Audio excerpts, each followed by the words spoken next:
Palavra da Verdade, a exposição bíblica com Hernandes Dias Lopes.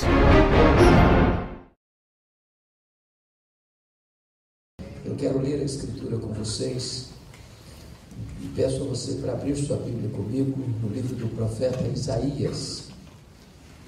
Livro do profeta Isaías, capítulo 44, versos 3 a 5. Isaías 44, 3 a 5.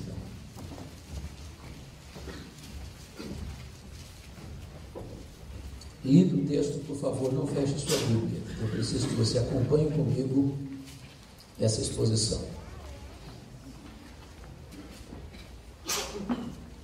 O profeta escreve da parte de Deus: porque derramarei água sobre o sedento, torrente sobre a terra seca, derramarei meu espírito sobre a tua posteridade e a minha bênção sobre os teus descendentes.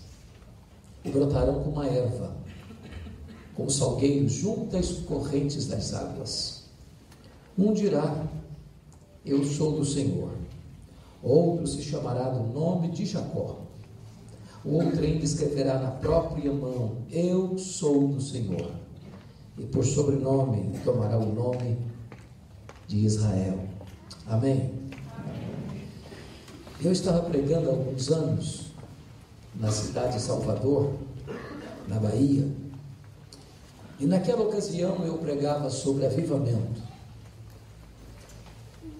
O Brasil inteiro orava por este assunto, fazíamos congressos sobre este tema, e havia um profundo interesse da igreja evangélica brasileira. Inclusive um congresso foi realizado aqui em Ponta Grossa naquela ocasião.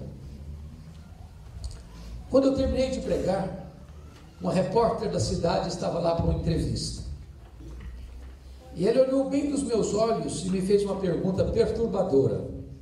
Ela me perguntou assim: o senhor acredita no que prega? E eu olhei firmemente para ele e disse: é claro que eu acredito. E ela, um tanto quanto cética, incrédula, redarguiu: mas o senhor crê que ainda hoje Deus possa trazer um avivamento para a igreja? Que ainda hoje Deus possa impactar uma igreja, uma cidade, uma nação? E eu disse para ele: eu creio firmemente nisso.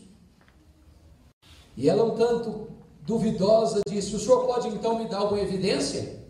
E eu disse: posso. E eu citei para aquela repórter dois exemplos. Primeiro, eu citei o que aconteceu na Inglaterra, no século XVIII.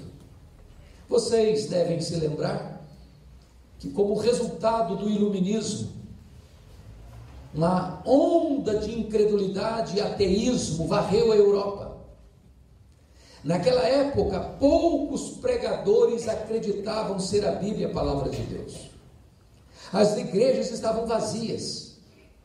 Pregadores descomprometidos pregavam sermões mortos para auditórios vazios e sonolentos, e desciam do púlpito para se embriagarem nas mesas de jogo. A igreja estava falida. A igreja estava parecendo um vale de ossos secos. Os enciclopedistas da época profetizavam a derrocada do cristianismo e diziam que o cristianismo seria banido da Inglaterra. Quando todos, entretanto, apostavam no fracasso irremediável da igreja, Deus levanta um grupo de estudantes da Universidade de Oxford para orar por avivamento. Dentre eles estava John Wesley, George Whitefield, e eles se reuniam diariamente para buscarem a face de Deus, para confessarem seus pecados, para acertarem a vida com Deus, para clamarem aos céus por um poderoso avivamento. E foi numa vigília de oração, no dia 31 de dezembro de 1739, às 3 horas da madrugada, naquela reunião de oração, que os céus se fenderam, e o Espírito Santo foi derramado com um grande poder sobre aqueles jovens universitários. Eles ficaram cheios do Espírito Santo, Eles saíram dali e começaram a pregar, e as igrejas se encheram de pessoas famintas de Deus. Nas praças, as pessoas se acotovelavam, disputando um espaço para ouvir a palavra de Deus. E este avivamento varreu toda a Inglaterra, centenas de milhares de pessoas convertidas. E os historiadores nos informam que foi este avivamento inglês que salvou a Inglaterra do banho de sangue da Revolução Francesa. Deus mudou não apenas a história da igreja, Deus mudou a história da nação através deste reavivamento. Mas eu contei para aquela repórter um exemplo mais contemporâneo. Eu contei para ela o que aconteceu na Romênia. Muitos de vocês, certamente, acompanharam o que aconteceu na Romênia, sob o governo turbulento, carrasco, criminoso, assassino de um grande ditador, perverso ditador, Ceausescu e a sua mulher. A Romênia viveu longos anos debaixo de um regime de horror, de medo, de opressão. O que talvez alguns aqui não se lembrem é que Deus libertou a Romênia em apenas 10 dias. O que talvez alguns não se lembrem é que Deus usou uma igreja de apenas 80 membros na Romênia para desencadear esse processo. Tudo começou no dia 15 de dezembro de 1989, quando a polícia de Ceausescu cercou a casa do pastor Toderic na cidade de Timisoara para expulsá-lo da cidade. Os 80 membros da igreja fizeram um cordão de isolamento ao redor da casa do pastor e impediram que a polícia o expulsasse. Um jovem batista, à boca da noite, comprou velas e as distribuiu aos crentes ao redor da casa. A polícia chegou com seus reforços e começou a atirar impiedosamente nos crentes. Deram um tiro na perna desse moço batista, correram com ele para o hospital para amputar-lhe a perna, para salvar-lhe a vida. Quando ele estava no seu leito, em agonia de dor, alguém se aproxima dele e pergunta: você está arrependido, jovem? E ele respondeu: não, eu não estou arrependido, eu perdi uma perna, mas eu acendi a primeira vela. Naquela mesma noite, uma jovem da Assembleia de Deus saiu gritando a plenos pulmões pelas ruas de Timisoara: Deus existe, Deus existe, Deus existe, liberdade, liberdade, liberdade. 10 dias depois, exatamente 25 de dezembro de 1989, sob a liderança dos pastores, na capital da Romênia, havia mais de 100 mil pessoas gritando a plenos pulmões: Deus existe, Deus existe, Deus existe, liberdade, liberdade, liberdade. Naquela noite, Ceausescu caiu, a Romênia ficou livre e o evangelho pode prosperar naquela nação. Eu creio, irmãos, firmemente na possibilidade de um derramamento do Espírito, de um poderoso e genuíno avivamento espiritual nos nossos dias. E o texto que nós acabamos de ler nos fala sobre esta gloriosa verdade. Eu chamo a sua atenção para 4 verdades do texto que eu gostaria de trabalhar. Primeiro, o avivamento é uma promessa de Deus. Segundo, o avivamento é uma necessidade da igreja. Terceiro, o avivamento deve ser buscado pela igreja. Quarto, o avivamento traz resultados extraordinários para a igreja. Vamos ver o primeiro ponto. O avivamento é uma promessa de Deus. Vejam comigo o verso 3. Porque derramarei água sobre o sedento, torrente sobre a terra seca, derramarei meu espírito sobre a tua posteridade e a minha bênção sobre os teus descendentes. Esta promessa tem 2 características. Primeiro, é uma promessa segura. Porque quem está prometendo não é um homem. Quem está prometendo não é uma igreja. Quem está prometendo não é um concílio eclesiástico. Quem está prometendo é o Deus Todo-Poderoso, aquele que está assentado no trono, aquele que governa o universo, aquele que dirige a história, aquele que fala e cumpre o que diz, aquele que faz e ninguém pode impedir a sua mão de fazê-lo. A segurança dessa promessa não está em nós, está no Deus que prometeu. Ele é fiel e Ele vela pela sua palavra, e nenhuma das suas promessas cai por terra. A promessa é segura, é segura. E sabe, irmãos, na verdade, ninguém pode deter o avanço de uma igreja cheia do Espírito Santo. Ninguém. Eu fico imaginando o que aconteceu no livro de Atos dos Apóstolos, quando o Sinédrio tentou impedir o crescimento da igreja, prendendo os apóstolos, açoitando os apóstolos, intimidando os apóstolos. Quanto mais perseguição, mais crescimento. Quanto mais o vendaval batia na igreja com fúria desmedida, mais a semente do evangelho se espalhava. Vieram os imperadores romanos com truculência, com crueldade, queimando os crentes em praça pública, crucificando-os, jogando-os nos anfiteatros, para os cães morderem, para os touros pisarem, para os leões esfaimados da Líbia devorarem. Mas quanto mais sangue era derramado, mais a igreja crescia. A igreja de Deus é indestrutível quando ela está cheia do Espírito Santo de Deus. Pensem comigo num outro exemplo. Vocês se lembram que em 1534, lá na Inglaterra, Henrique VIII rompeu com o catolicismo para criar uma nova igreja na Inglaterra, a igreja anglicana. Ele queria se casar, não tinha permissão da igreja, e ele rompeu com a igreja para casar-se com Ana Bolena. Ele queria um filho para herdar o trono. Diz a história que ele morre em 1547. E o seu filho Eduardo VI, agora com 10 anos de idade, assume o governo na Inglaterra. E é claro que o menino de 10 anos não tem plenas condições de governar. Nesse momento, os grandes líderes protestantes da Inglaterra, Ridley, Latimer, Cranmer, entenderam que chegara a hora de estabelecer a reforma na Inglaterra. Assim como Joiada influenciou Joás lá em Judá, eles entenderam: vamos influenciar esse jovem rei. Mas Eduardo VI morreu precocemente, com 16 anos de idade, em 1553. Assume o governo da Inglaterra Maria Tudor, chamada de Maria Sanguinária. E essa mulher perseguiu de forma implacável a igreja. Mandou para estaque e queimou em praça pública os 3 líderes do protestantismo, Ridley, Latimer e Cranmer. Quando Ridley estava ardendo em chamas, ele disse para Latimer: coragem, meu irmão, nós estamos acendendo na Inglaterra uma fogueira que ninguém poderá apagar.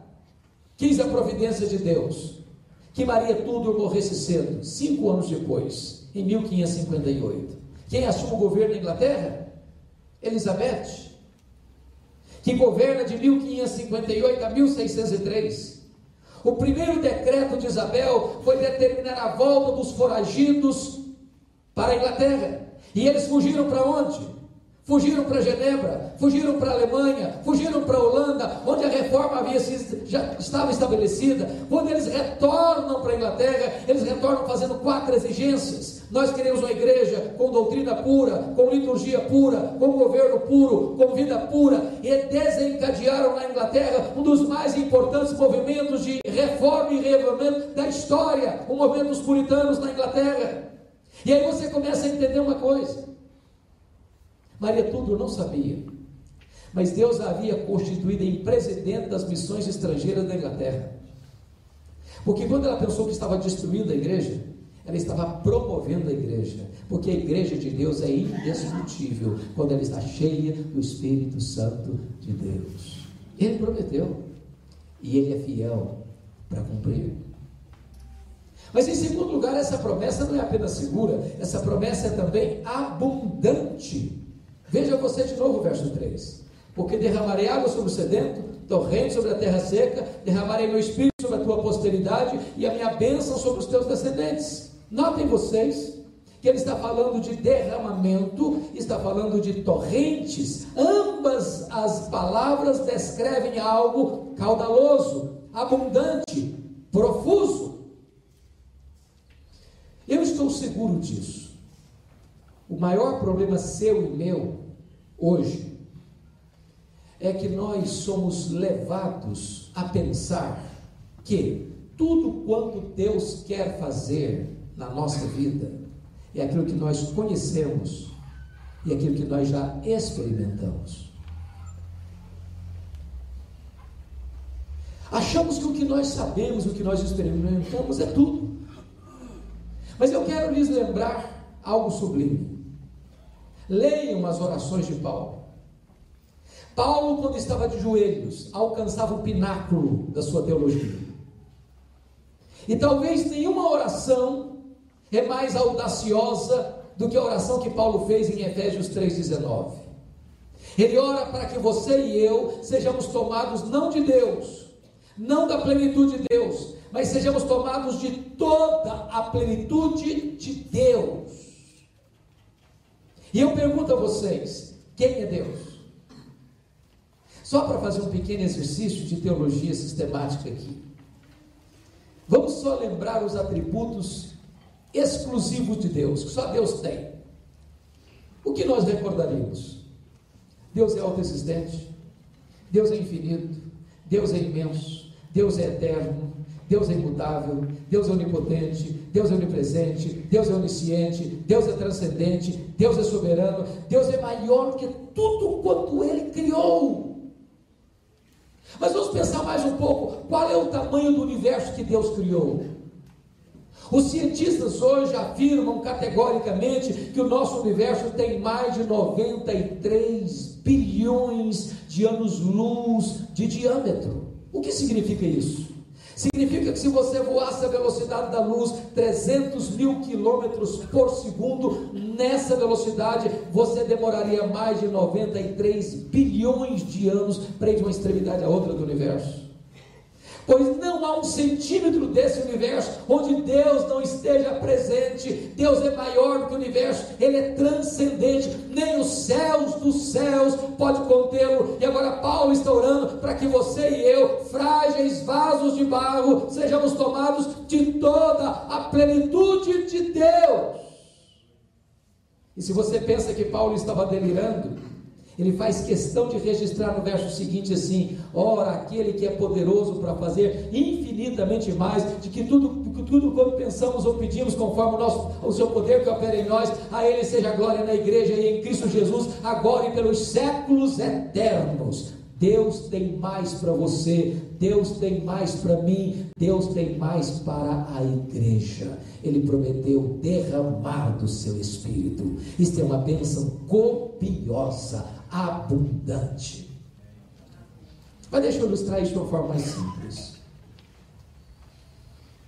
No século XIX, havia uma família muito pobre nos Estados Unidos. Essa família tinha 7 filhos pequenos, de 14 anos para baixo.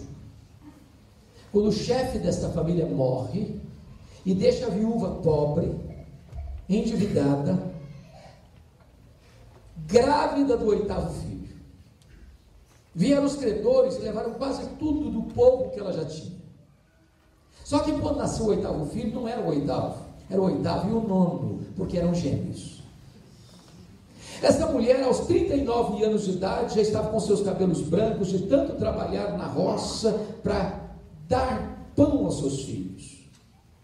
Até que um dia o 5º filho disse assim para ela: mamãe, eu vou sair da cidade, eu vou sair da roça, eu vou para a cidade. Deus tem um plano na minha vida. E ele foi para Boston, em Massachusetts. Seu tio conseguiu-lhe um trabalho numa sapataria. Um dia o seu professor de escola bíblica dominical, o Sr. Edward Kimball, foi lá na sapataria e o levou a Cristo, lá no seu trabalho. E esse rapaz um dia estava numa igreja e o pregador disse assim: o mundo está para ver o que Deus pode fazer com um homem totalmente entregue nas suas mãos. Ele disse: meu Deus, eu quero ser esse homem.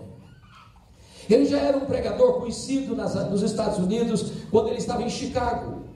E terminado o culto, 2 senhoras idosas da igreja metodista abordaram-no na porta da igreja, dizendo assim: nós estamos orando pelo senhor. E ele perguntou: mas por quê? E elas responderam: para que Deus o revista com o poder do Espírito Santo.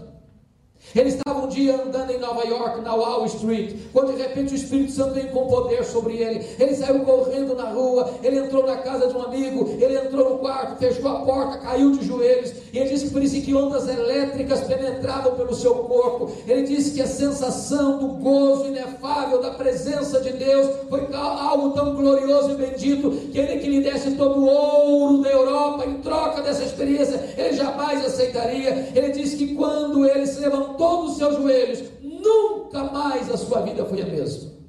Talvez nunca mais a história da América foi a mesma. Esse homem era Dwight Lima Moody, o maior avivalista de todos os tempos. O homem que a partir dessa experiência levou a Cristo mais de 500.000 pessoas. Pois Deus é o mesmo, e Ele pode fazer o mesmo.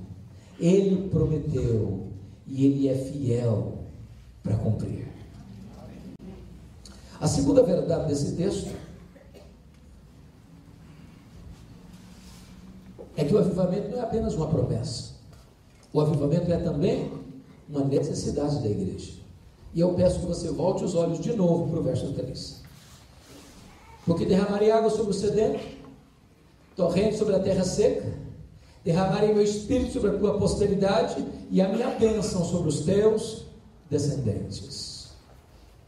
Há muitos símbolos do Espírito Santo na Bíblia: o vento, o hálito, o azeite, o fogo, a pomba, a água.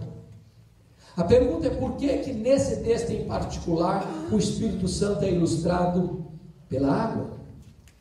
Para nos ensinar algumas verdades. Primeiro, não há vida sem água. Não há. Você pode ter a melhor terra, você pode ter a melhor semente, você pode ter os melhores insumos, você pode ter a melhor tecnologia. Se não tiver água, a semente morre mirrada no ventre da terra. Você pode ter templos bonitos, você pode ter aparelhagens eletrônicas sofisticadas, você pode ter pregadores ilustres, você pode ter cantores maravilhosos, você pode ter membros influentes na sociedade. Sem o Espírito Santo não tem vida na igreja. Sem o Espírito Santo não há sequer uma conversão na igreja. Nós dependemos do Espírito Santo, nós precisamos do Espírito Santo. Nós poderíamos reunir, irmãos, todo o nosso conhecimento, toda a nossa tecnologia, toda a nossa metodologia, todo o nosso empenho, todo o nosso esforço, e nós não produziríamos sequer uma conversão. Eu tenho que concordar com o pregador batista Charles Haddon Spurgeon, quando ele disse que é mais fácil um leão tornar-se vegetariano do que um crente sequer, do que uma alma sequer ser convertida sem a obra do Espírito Santo de Deus. Nós precisamos do Espírito Santo. Ele é quem convence de pecado, Ele é quem regenera, Ele é quem nos batiza no corpo de Cristo, Ele é quem nos santifica, Ele é quem nos dá poder, Ele é quem nos dá dons espirituais. É a obra dele que produz em nós o fruto do Espírito. É Ele quem nos transforma de glória em glória na imagem de Jesus Cristo, nosso Senhor. É Ele que habita em nós, Ele quem nos habilita a fazer a obra de Deus. Nós precisamos, nós dependemos do Espírito Santo. Mas em segundo lugar, irmãos, a água é necessária para purificar. Para purificar. E eu não sei se você já fez essa pergunta, eu já fiz algumas vezes. Por que, meu Deus? Por que nós aqui no Brasil ainda não experimentamos um avivamento? Nós lemos sobre avivamento, nós cantamos que já tivemos torrentes, queremos pelo menos gotas, nós só temos gotas benditas. Tantas histórias magníficas de derramamentos profusos do Espírito Santo, tantas cidades impactadas, tantas nações impactadas. Por que nós ainda não recebemos? Será que Deus está com as suas mãos encolhidas? Será que os ouvidos de Deus estão cerrados? Será que Deus está indiferente? Será que Deus não tem o mesmo poder? Será que a igreja não está precisando? Será que o mundo não está gemendo no estertor da sua morte? Será que Deus mudou a sua palavra? Por que nós ainda não recebemos um avivamento? Isso só tem uma explicação para dar. É que entre as chuvas de Deus e a terra seca existe um obstáculo no caminho. E esse obstáculo chama-se pecado. Se vocês se lembram quando Elias, em tempo de sequidão, subiu para um cume do Carmelo para pedir a Deus chuvas torrenciais, primeiro ele tirou Baal do caminho. Não adianta trocar Baal de lugar, não adianta mudar as vestes de Baal, não adianta mudar o nome de Baal. Baal tem que ser eliminado, tem que ser tirado do caminho. Para mim, um dos textos mais solenes da Bíblia, eu li, é o texto de Josué, capítulo 7, depois daquela amarga e acachapante derrota de Israel diante da pequena cidade de Ai. Diz a Bíblia que Josué e seus anciãos caíram prostrados com o rosto no chão, e Deus chega para Josué e diz: Josué, pode ficar de pé, Josué, pode parar de orar, há pecado no meio do arraial. Enquanto o pecado não for removido, eu não serei convosco. Enquanto o pecado não for removido, não podereis resistir aos vossos inimigos. Ou, irmãos, às vezes nós pensamos tolamente de que o maior problema da igreja é a presença do diabo, e não é. O maior problema da igreja não é a presença do diabo. O maior problema da igreja é a ausência de Deus. É a ausência de Deus. A maior necessidade da igreja é da presença de Deus. E a Bíblia diz que o pecado faz separação entre nós e Deus. A pobreza não enfraquece a igreja, o sofrimento não enfraquece a igreja, a doença não enfraquece a igreja, a morte não enfraquece a igreja, o martírio não enfraquece a igreja. O pecado enfraquece. O pecado é pior que a doença, o pecado é pior que a pobreza, o pecado é pior que o sofrimento, o pecado é pior que a morte. O pecado é mau, maligníssimo, ele nos afasta de Deus, o supremo bem.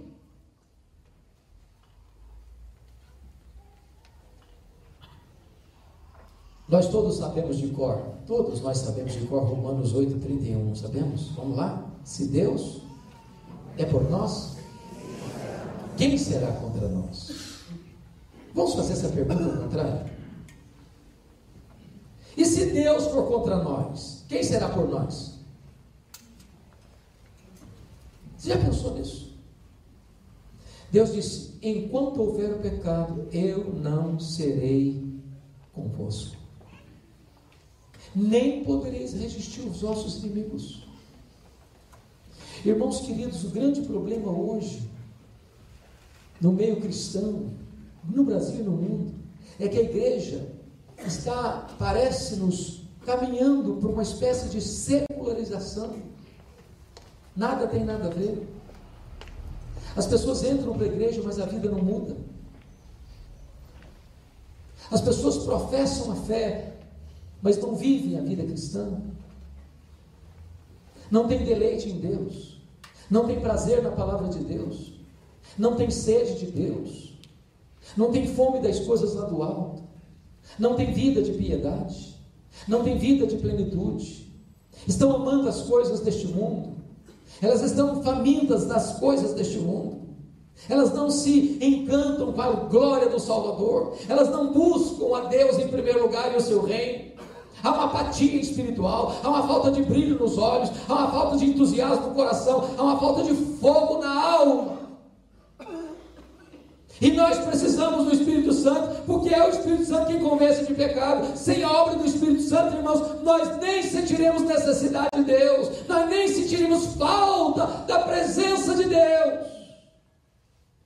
Quando o povo de Israel pecou no deserto, diz a Escritura, que Deus disse para Moisés: Moisés, eu não irei com vocês, eu vou mandar um anjo, eu vou levar vocês à terra prometida, mas eu não irei com vocês. E Moisés disse para Deus: Deus, se tu não fores conosco, não nos faça subir nesse deserto, porque um anjo é bom, a terra prometida é maravilhosa, mas a maior necessidade nossa não é de um anjo, não é da terra prometida. A maior necessidade nossa é da tua presença, é a tua presença que satisfaz a nossa alma, é a tua presença que encanta os nossos olhos, é a tua presença que enche o nosso coração, é a tua presença que é insubstituível.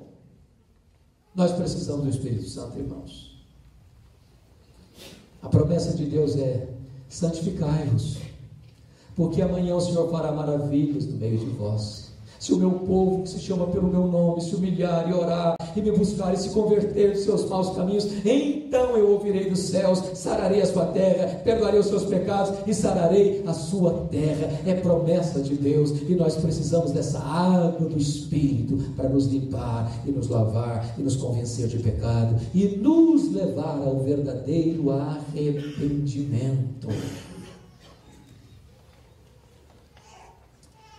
Mas há uma terceira lição nesse texto que eu quero partilhar com vocês.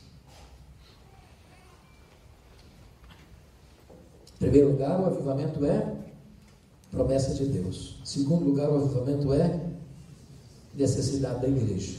Em terceiro lugar, o avivamento deve ser buscado pela igreja. Volte os olhos de novo ao verso 3.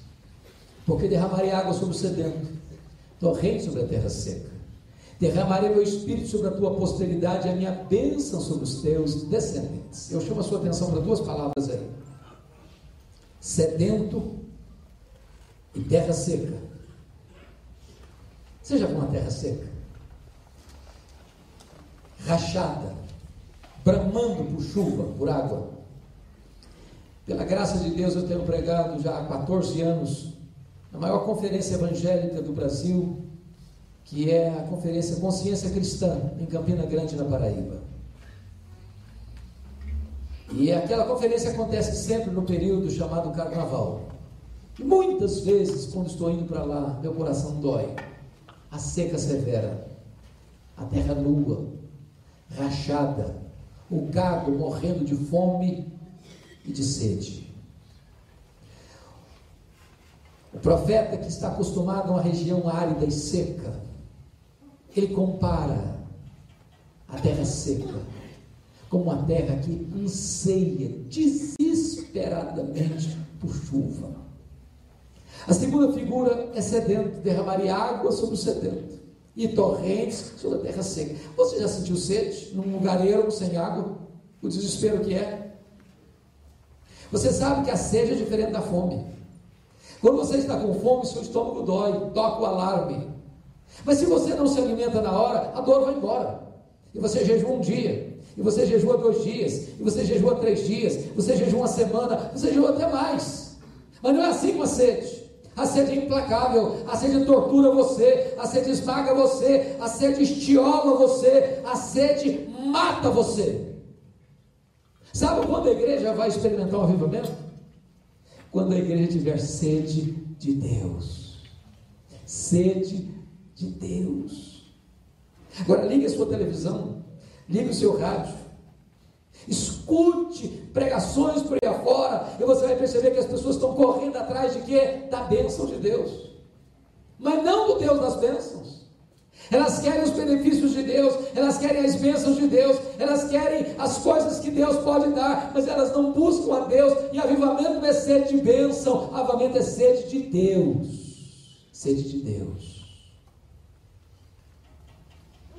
Deus derrama água sobre a terra seca, Deus derrama as torrentes sobre a terra seca, Deus derrama água sobre o sedento. E é por isso, irmãos, que nunca houve, nem na Bíblia, nem na história da igreja, nenhum avivamento que não tenha sido precedido por oração, oração, oração. Uma das coisas que marcou muito a minha vida foi visitar a Coreia do Sul. E vocês todos sabem que a igreja presbiteriana da Coreia do Sul representa 75% de todos os evangélicos da Coreia. 75%.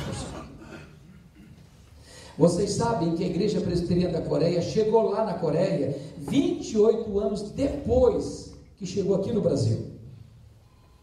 Se nós reunirmos os presbiterianos todos do Brasil, talvez, com um pouquinho de otimismo, a gente chegue a 2 milhões de pessoas, 2 milhões de membros.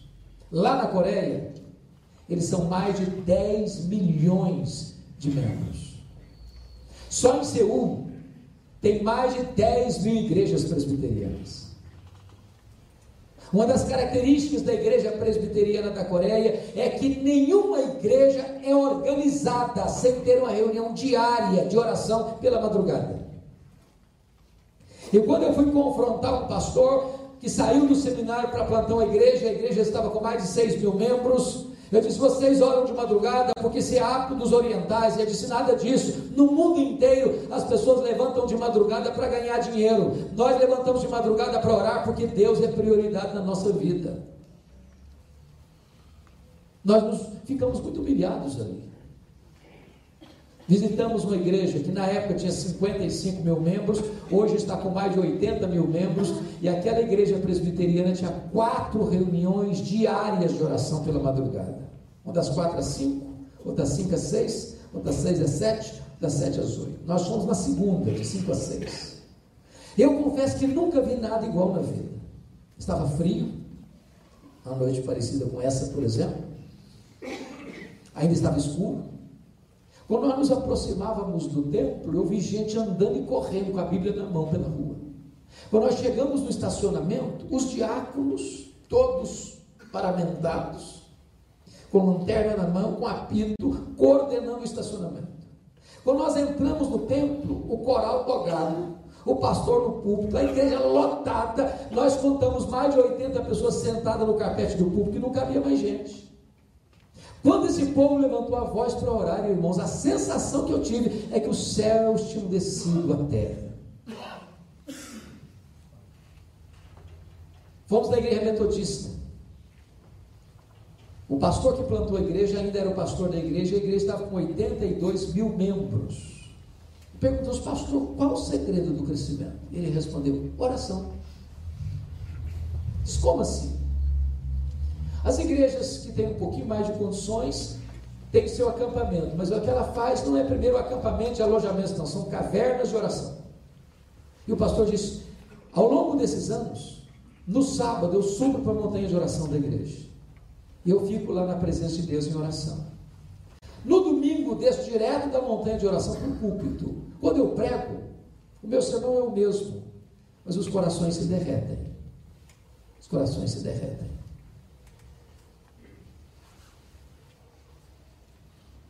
Prioridade.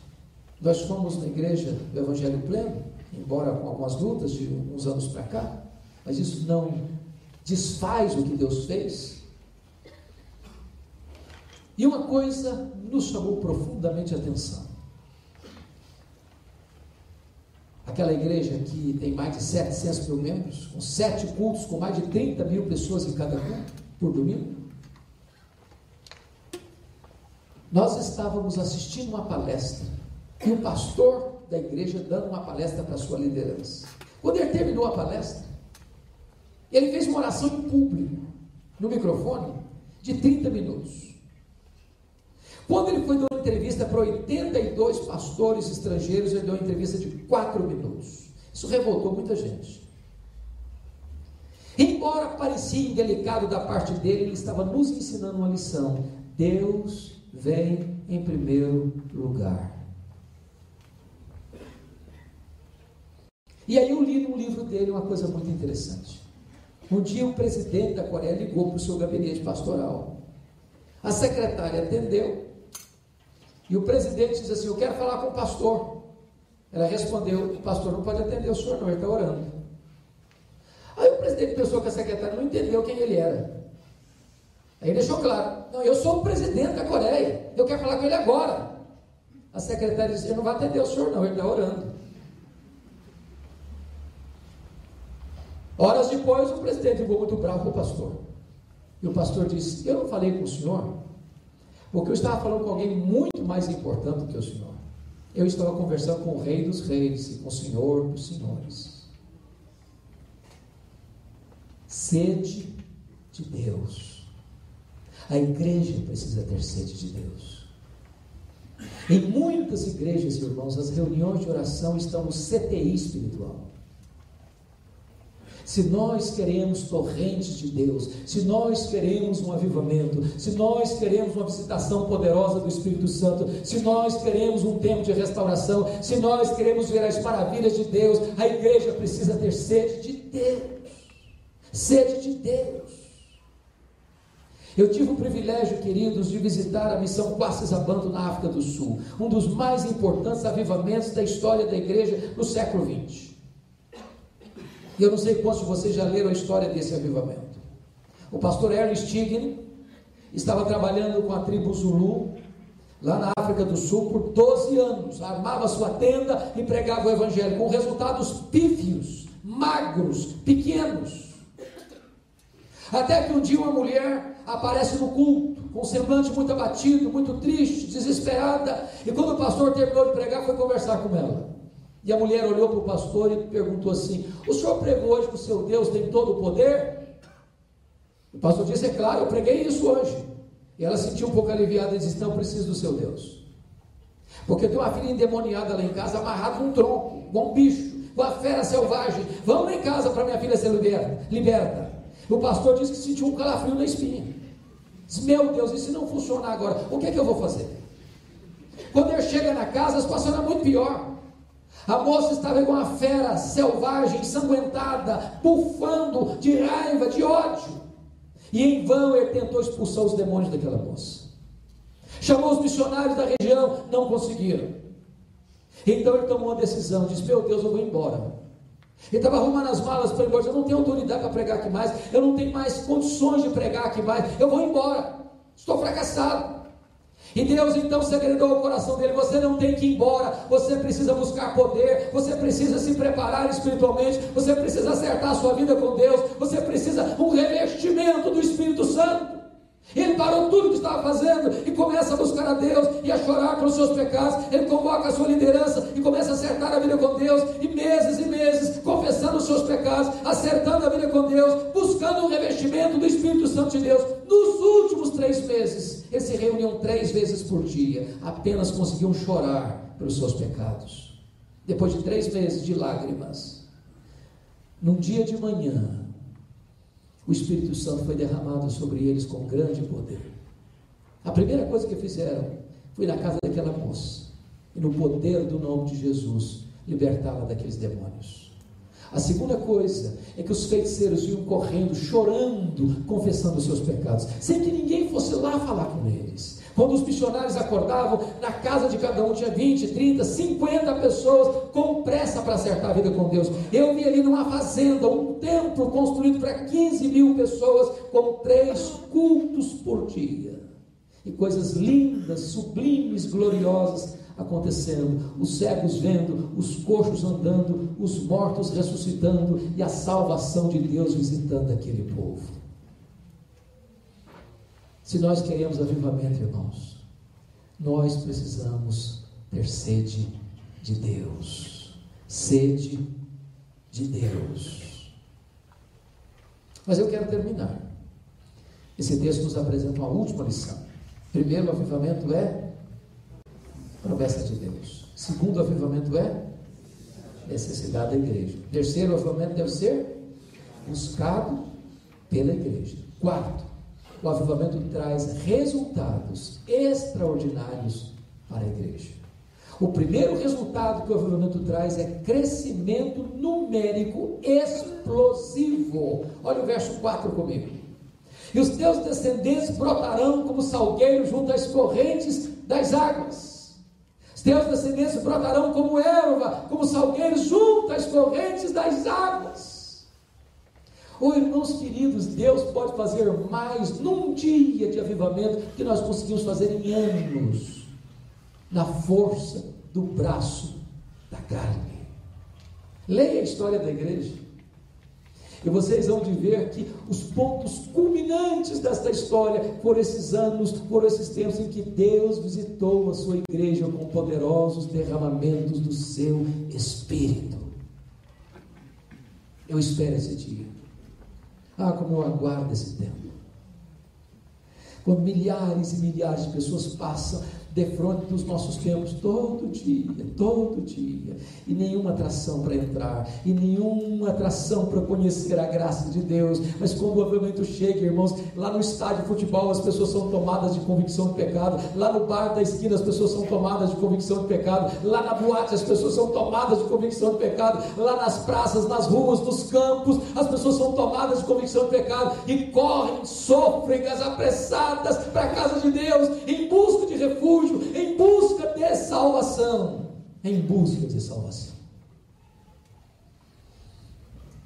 Eu não sei quantos de vocês já leram o que Deus fez no país de Gales em 1904. Eu estou vendo alguns jovens aqui. Deixa eu dizer uma coisa para vocês. Às vezes nós pensamos que Deus precisa de um figurão para fazer a obra dele, ou de um grande teólogo para fazer a obra dele. Deus pode usar pessoas cultas, Deus pode usar pessoas influentes, mas Deus muitas vezes trabalha na paralela. E talvez um dos maiores avivamentos da história da igreja, em 1904 no país de Gales, começa com um adolescente. Esse adolescente chamava-se Evan Roberts. E esse menino, esse rapazinho, entrou no gabinete do seu pastor, já um velho, de cabelos brancos. Quando ele entrou, o seu pastor estava com o rosto no chão, gemendo, chorando e dizendo assim para Deus: oh meu Deus, dobra minha vida, meu Deus, dobra minha vida, Senhor.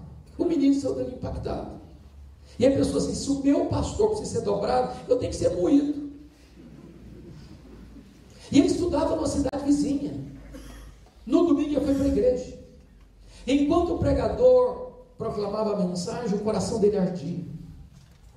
E ardia no sentido de desejar voltar para a sua cidade, a cidade de Lagor, e começar no dia seguinte, na segunda-feira, uma reunião de oração com a juventude.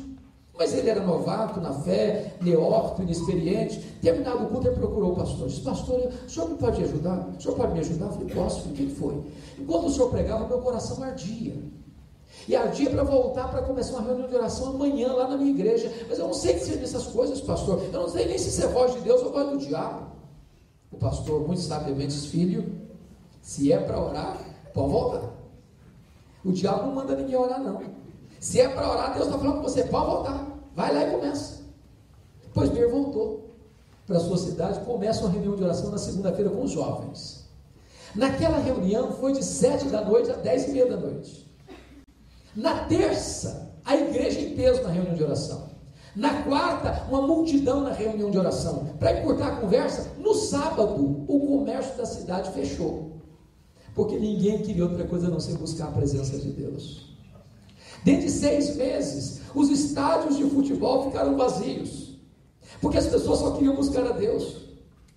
Os bares cerraram as suas portas, os lupanários prostíbulos fecharam as suas portas, os juízes presenteavam uns aos outros com luvas brancas, porque não tinha mais crime para julgar. Em 6 meses, 100.000 pessoas convertidas, e o vento do avivamento varreu o país de Gales, entrou nas universidades americanas, chegou em Xangai, na China, e depois foi para a Coreia, porque Deus tocou o coração de um adolescente.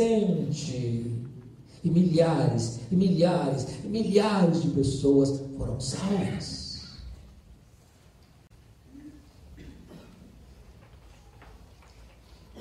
Acho que vocês todos conhecem muito bem o pastor Ronaldo Lidório, não é verdade? Eu não sei se ele já esteve aqui, pastor, já teve? Aí? Aqui ainda nessa igreja não veio. Talvez oportunamente Deus vai trazê-lo aqui. O Ronaldo talvez hoje é um dos missionários mais estratégicos que Deus levantou na nossa geração. E ele foi plantar uma igreja em Gana, entre os Concombas. Nós acompanhamos o Ronaldo desde a sua época de criança, crescemos juntos. Eu sou um pouco mais velho que ele, acompanhando a vida dele, o chamado dele, assistindo no período seminarista. E aquele povo era um povo ágrafe, que nem era localizado no mapa ainda. Ele gasta dias e dias andando no meio de matas e alagados, procurando encontrar aquela tribo, aquela aldeia, até que ele encontra. Quando ele encontrou a aldeia dos Concombas, ele passou ali 3 meses, orando e jejuando, pedindo a Deus uma estratégia para alcançar o povo Concomba. Depois de 3 meses de oração e jejum, Deus fez o primeiro milagre entre os Concombas. Eles não aprenderam o nome dele. Ronaldo era um nome impronunciável para eles. Aí trocaram o nome dele para um nome africano, colocaram o nome dele de Umborbe. E Umborbe significa o homem que diz que existe um Deus. Quando ele chegava numa aldeia, alguém perguntava assim: qual é o seu nome? E ele respondia assim: eu sou o homem que diz que existe um Deus. Isso provocava uma segunda pergunta: quem é o seu Deus? No meio de um povo panteísta, quem é o seu Deus? E ele respondia assim: reúne o povo da sua aldeia, que eu lhes contarei quem é o meu Deus. Não tinha melhor exórdio, introdução do sermão, que o nome dele. Desta maneira, uma mulher de uma aldeia vizinha fez uma viagem a pé, 3 dias, com a criança de 7 meses enrolado em trapos à beira da morte, com ferida da cabeça aos pés, com a pele praticamente necrosada. E ela chega onde o Ronaldo estava e pergunta assim: o senhor é o homem que diz que existe um Deus? O Ronaldo disse: sou eu mesmo. Ela perguntou assim: eu gostaria de saber se o seu Deus pode me ajudar, porque os deuses que eu conheço não puderam fazer nada pela minha filha. Se o seu Deus tem poder, peça o seu Deus para curar minha filha. E desembrulhou a criança dos trapos, ferida da cabeça aos pés, a pele praticamente necrosada, a criança à beira da morte. O Ronaldo pega aquela criança nos braços e diz: meu Deus, este povo não sabe que tu és o Deus vivo. Este povo não sabe que o teu filho tem todo o poder nos céus e na terra. Este povo não sabe que Jesus venceu a morte e pode alcançar o coração deste povo. Meu Deus, cura esta criança para testemunho do Evangelho e glória do teu nome. Embrulha a criança nos trapos, devolve a criança à sua mãe. Ela pega o caminho de volta, 3 dias a pé para a sua aldeia. Quando ela chega na sua aldeia e desembrulha a criança, nem cicatriz de ferida havia mais no corpo daquela criança. Ela sai gritando a plenos pulmões pelas cabanas da sua aldeia ter encontrado Deus vivo. E o Ronaldo registra num dos seus livros que a partir daquele dia não ficou um dia sequer sem que pelo menos uma pessoa fosse convertida a Cristo. As pessoas iam de longe, os feiticeiros iam correndo, chorando, confessando os seus pecados. Ele passou ali pouco mais de 5 anos, plantou 14 igrejas com mais de 4.000 pessoas convertidas. Hoje são dezenas de igrejas com milhares e milhares de pessoas convertidas, porque quando Deus derrama do seu espírito, os descendentes de Abraão vão brotando como erva, como salgueiros junto às correntes das águas. Bendito seja o Senhor.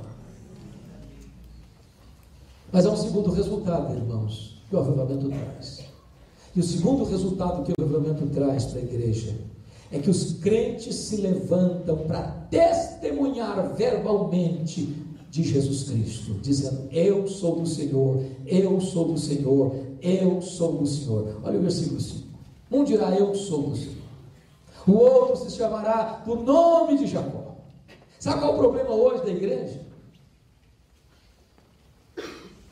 Segundo o Instituto Moody, é que 95% dos crentes nunca levaram uma pessoa a Cristo. Eu vou fazer essa pergunta para você, não se constrange aí, não, por favor, não levante a mão. Só pense. Você, pessoalmente, quantas pessoas você já levou a Cristo?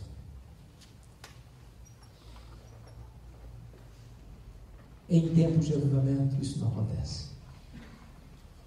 Crianças, adolescentes, jovens, homens, mulheres, diáconos, presbíteros, seminaristas, pastores, missionários, todos se levantam para dizer: eu sou do Senhor, eu sou do Senhor, eu sou do Senhor, eu sou do Senhor, eu sou do Senhor.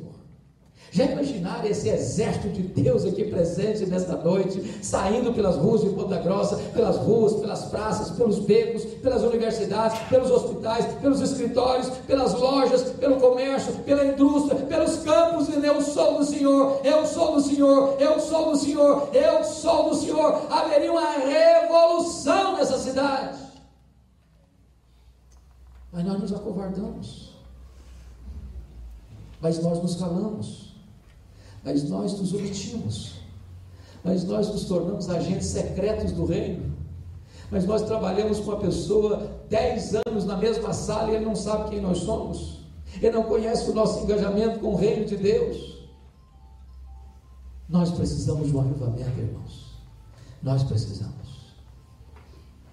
Talvez você argumente assim: ah, pastor, mas eu não sou pastor não fiz teologia não, nem instituto bíblico também não, eu não conheço Bíblia assim também não.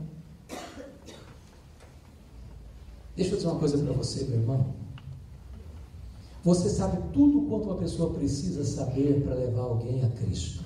Tudo. Tudo. E se você não sabe nada, talvez você possa dizer assim: eu só sei de uma coisa, é que eu era cego e agora eu vejo. Talvez isso é suficiente. Eu fui criado na roça. Fui calçar meu primeiro par de sapatos com 8 anos de idade, com as mãos calejadas. Com 12 anos de idade eu não sabia o que era luz elétrica. Com 12 anos de idade eu não sabia o que era televisão. Com 12 anos de idade eu não sabia o que era uma cidade. Com 12 anos de idade eu subi na carroceria de um caminhão, fui parar no pior bairro da Grande Vitória para começar a estudar. Deus me chamou para o ministério. Eu fui para Campinas, uma cidade grande, vocês conhecem. E Deus, por sua graça, colocou uma missionária americana perto de mim e disse: eu vou lhe ajudar. E ela dizia: eu vou te levar hoje na escola de cadetes de Campinas, um lugar bonito. E eu, calouro, primeira vista, coração queimando, que calouro, chega no seminário e prega até para poste no meio da rua.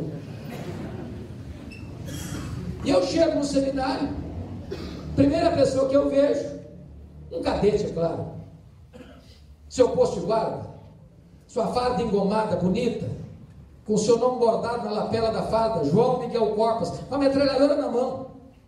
E eu me aproximo dele e vou dizendo logo: e aí, João Miguel, você conhece Jesus, o Filho do Deus vivo? E ele faltou pouco me bater. Ele era ateu e eu não sabia. Ele blasfemou muito, me insultou bastante, me humilhou muito. E eu fiquei desconcertado perto dele, perdi o rumo de casa. Fiquei calado, mudo. Mas antes de sair, Deus me deu um pouquinho de coragem. E eu disse para o João Miguel 3 coisas. João Miguel, antes de ir embora, eu preciso falar 3 coisas para você. Primeiro, Deus existe, você acreditar nele ou não, ele existe assim mesmo. Deus não depende de você acreditar nele para ele existir, ele existe assim mesmo. Segunda coisa, João Miguel Corpas, esse Deus te ama, esse Deus se importa com você, esse Deus enviou o seu filho, seu único filho, ao mundo para morrer na cruz, para dar a você a vida eterna. E a terceira coisa que eu preciso lhe dizer, João Miguel Corpus, é que você é um pecador, e se você não se arrepender, você vai para o inferno, e até logo, e sai correndo. O cara estava com a metralhadora na mão. O que eu jamais podia esperar é que a mesma missionária voltasse ao seminário no dia seguinte. E ela voltou. E ela disse assim: Hernandes, eu preciso que você vá na minha casa agora. Eu falei: o que é que houve? O João Miguel Corpus está lá em casa e quer te ver. Aí eu fiquei mais preocupado, falei: meu Deus, será que eu ofendi o homem? Será que eu não fui delicado com ele? Eu fui pensando 1000 coisas. Quando eu chego naquela casa, o João Miguel Corpus estava sentado no fundo da sala. Quando ele me viu entrando, ele se levantou, correu na minha direção, me segurou pelos braços, quase me tira do chão, e com lágrimas nos olhos ele me disse assim: por favor, me fale do seu Deus, me fale do seu Jesus. Aquele cadete estava de joelhos, prostrado aos pés do Salvador. Já era próximo do mês de julho, quando eu voltei das férias, ele me ligou, já levei 3 colegas a Cristo aqui da escola de cadetes. Foi um missionário da escola de cadetes.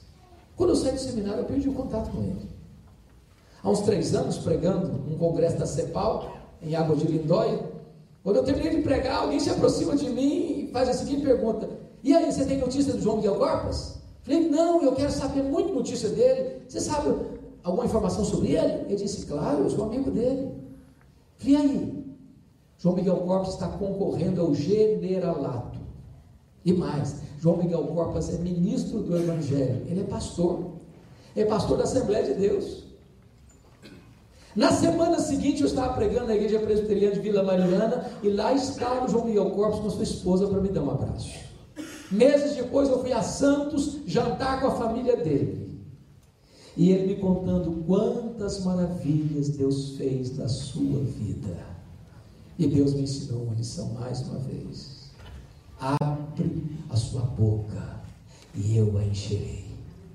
Não é o seu conhecimento, não é o seu cabedal teológico, não é a sua metodologia, não é a sua eloquência, é o poder da palavra de Deus, é o poder do Evangelho. Se você abrir a boca e recitar João 3,16, isso pode ser uma bomba no coração de um incrédulo e ele ser convertido a Cristo. Abra a sua boca e Deus honrará esse testemunho. Mas o último resultado que eu gostaria que vocês observassem comigo: primeiro é crescimento numérico da igreja, segundo é testemunho verbal dos crentes, e terceiro e último lugar é testemunho de vida. Porque está escrito aí: o outro escreverá na própria mão: eu sou do Senhor, e por sobrenome tomará o nome de Israel. Porque tem muita gente que diz que é do Senhor. Quando você vai ver, você fica decepcionado. Há um abismo entre a teologia e a ética, entre a doutrina e a vida, entre o credo e a conduta. Mas em tempos de avivamento, irmãos, as pessoas não só falam eu sou do Senhor, elas demonstram eu sou do Senhor.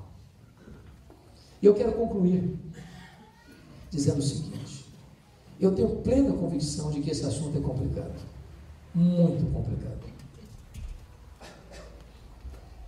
Complicado porque se existe uma palavra desgastada no meio evangélico nos nossos dias, é a palavra avivamento.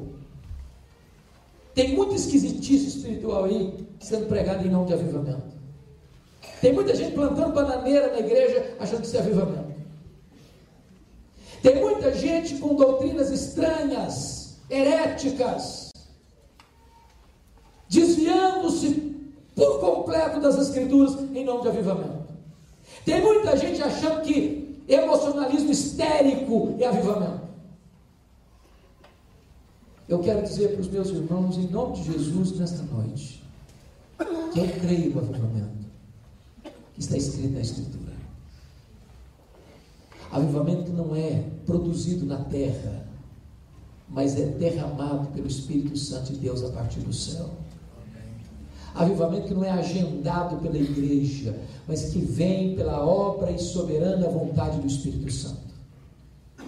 Avivamento que não produz resultados carnais, mas transformação profunda da nossa vida, que impacta a igreja, que impacta a cidade, que reflete no mundo. Eu quero dizer para os meus irmãos que eu não quero ir 1 centímetro além do que diz a Bíblia, mas também não gostaria de ficar 1 centímetro aquém do que promete a Bíblia.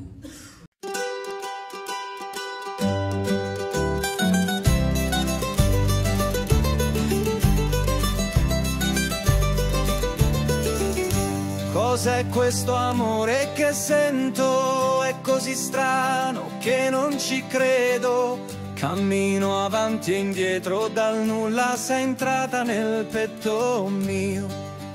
Ogni passo mi porta a te, ogni sguardo mi brucia dentro. Sei un sogno che non va via e io non so più che fare. Corri che l'amore mi sfugge, prendilo tra le tue mani, fermati, lo sento nel cuore. Scappiamo via insieme a questo amore.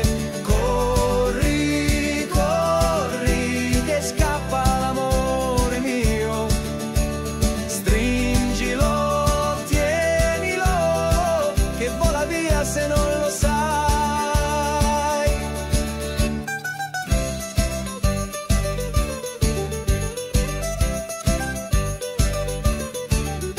Cos'è questo fuoco che brucia?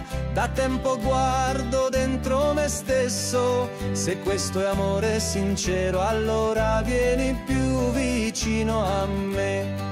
Ogni silenzio parla di noi, ogni notte ti sogno ancora. Ma se davvero sei tu, non restare solo un pensiero. Che l'amore mi sfugge, prendilo tra le tue mani, fermati, lo sento nel cuore. Scappiamo via insieme a questo amore. Corri, corri, che scappa l'amore mio. Stringilo, tienilo, che vola via se non lo sai.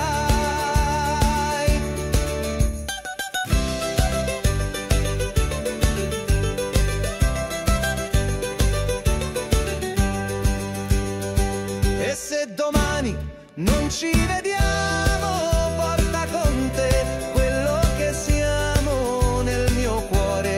Hai già un posto, non lasciarlo mai più vuoto. Corri che l'amore mi sfugge, prendilo tra le tue mani, fermati, lo sento nel cuore. andremo via insieme a questo amore. Corri amore, che il tempo ci guarda. Fermati adesso, o l'amore ci scappa.